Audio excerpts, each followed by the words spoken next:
The salmon's going to be a teacher. Hey guys, how's it going? Alright, so we have a whole salmon. And we're going to break it down. And the first thing we need to talk about is how do we know when salmon's fresh, guys? Anybody know? It's the eyes. Smell, yeah. It should never have smell, right? If it smells and it's not fresh. Who said eyes? What specifically? Two things about the eyes.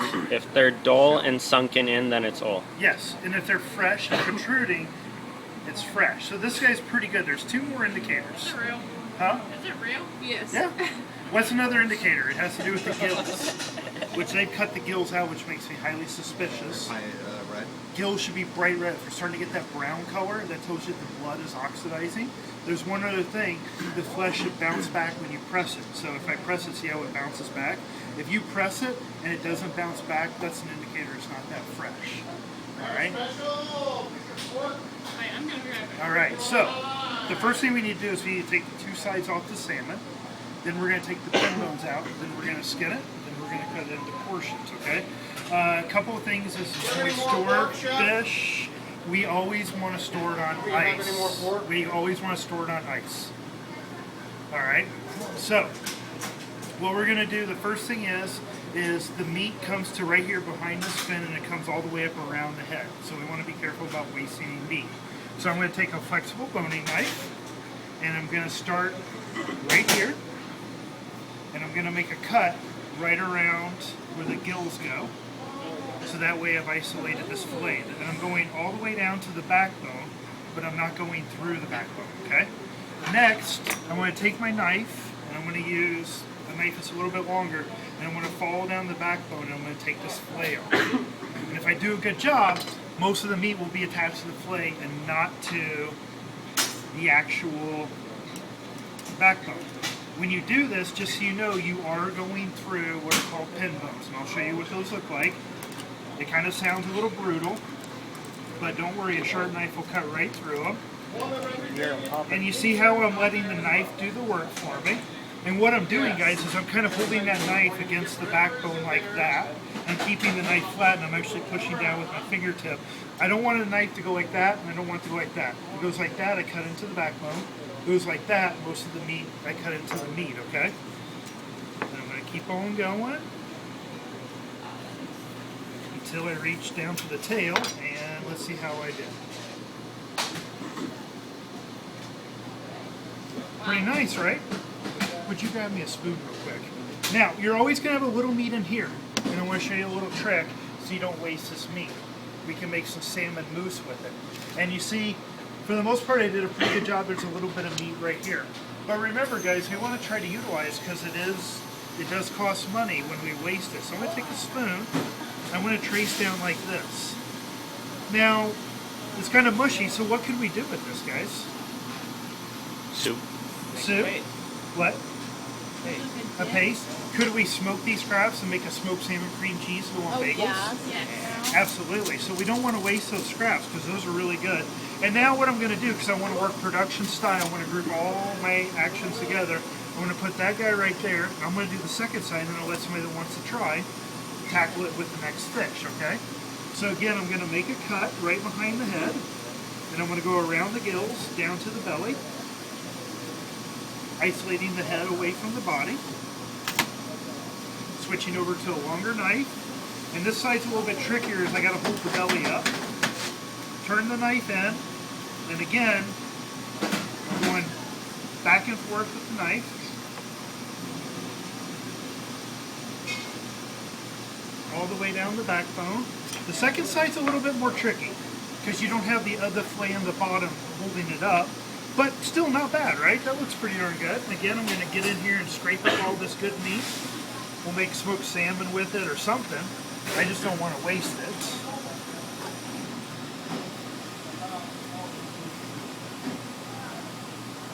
All right. The best part of the fish is the belly, and I'm going to show you the belly here in a second. All right. That guy is no longer alive. So the next thing I want to show you, there's little tiny pin bones. So we have a chemical hazard, that's when we get chemical in food. We have a biological hazard, that's where we get bacteria or viruses. But what would we call these little tiny pin bones if we got these into the food? Physical hazard. Yeah, physical hazard, right? So what we're gonna do is the pin bones go like this into the salmon. And so we're gonna pull that way, okay? So you pull towards the head and towards the belly, but what I'm gonna kind of do is brush like this, because it's making all my little pin bones come up. And I've also seen some chefs that will put a bowl or a spoon underneath, and that helps the pin bones come up too. But I like to just kind of drag them like this. And now I'm going to start right here. Yeah, and I'm going to get those next. I like to start with these guys. And I'm just taking a pair of needle nose pliers and going all the way down and pulling out all these little pin bones. And it can be tedious work, and Tristan's got a good idea here. I don't really want to set these on here because then I'll get them in the fish. Instead, I'll put them in here. Sometimes a lot of chefs will put water because it helps keep them from sticking to your needle nose pliers. And what I do is I just go to the hardware store and just buy needle nose pliers and only use them for food. So don't take a pair of pliers that you use for an oil change or something weird like that and use it for pin boning salmon.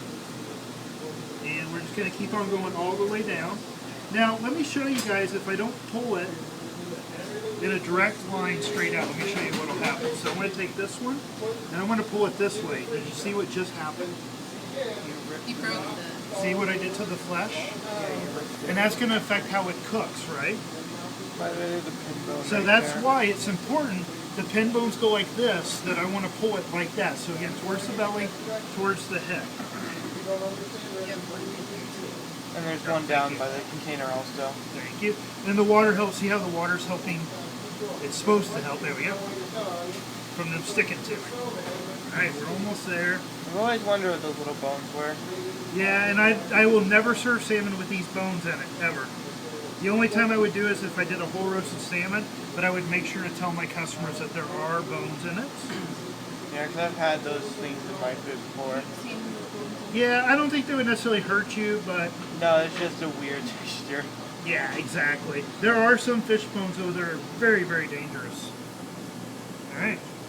Yeah, something like a perch cod has really strong bones. Now, there's some little ones over here that I've got to get off the ends.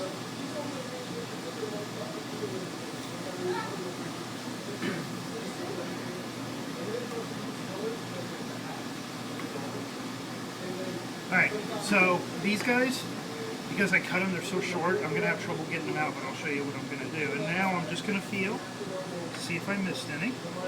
Alright, I'm going to show you guys how to skin it and how to cut it into portions, and I'm going to let you guys practice. First thing is I want to take the belly off, so I'm going to go under the bones of the belly. Yeah, these are bones in here. And so what I'm doing is, guys, you see how I'm doing long strokes with the knife. I'm not hacking at it like this. Boning is always using strokes like this. So try to keep that in mind. Then I go to about right here, and I want to make a straight cut across. Now don't throw this away. This is the best part of the salmon. This is the belly. I love to smoke the pork, or the, not pork belly, the salmon belly. And now, what's that? It's really good. Take that off. Now it's a clean fillet. Now we have what's called a fillet salmon. And to skin it, it's very similar to the way that we broke it down before, but I want to show you guys a little trick. I'm going to take my knife, I'm going to cut right down through the center of the fillet. It usually takes a couple of cuts. Nope, we got it.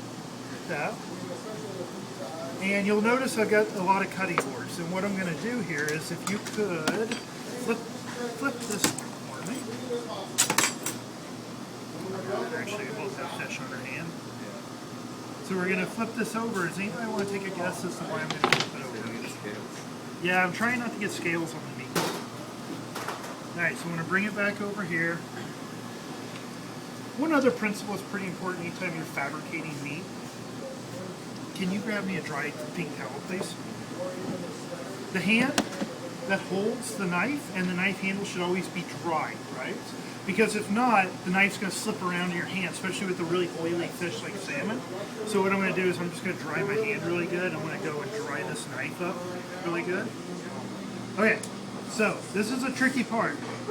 What I'm going to do is I'm going to take my knife, I'm going to make a little notch right here, and again I'm kind of taking my knife, I'm going like this, but I want to pull, I want an opposing force against the knife. So what I'm going to do is create what's called an opposing force by pulling on the skin.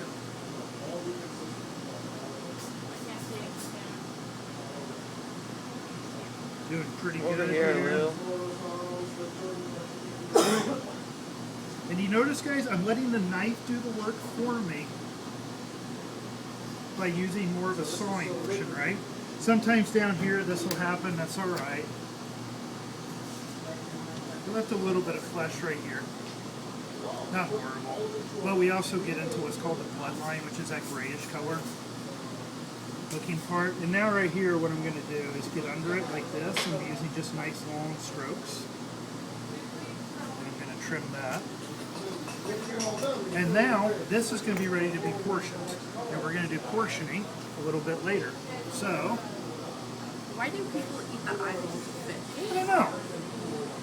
I don't know. Surely they have some kind of nutritional content. So one more time, guys. Some people also make fish head soup, so. Yeah. Fish what? Oftentimes a lot of Fish head Asian soup. cultures will Head. work with the fish heads. And the eyeballs a lot too. Let's see how we did here. Yeah, that looks pretty good. A little bit of waste, but not too bad, right? The yield on a salmon is about 50%, meaning you will have 50% bones and trim, 50% flesh that's usable. And also seafood is highly susceptible to spoilage. So what we're going to do, as soon as we clean up these pieces, we're going to right into the walk-in, and then we're going to put a pan of ice underneath them. We always ice seafood.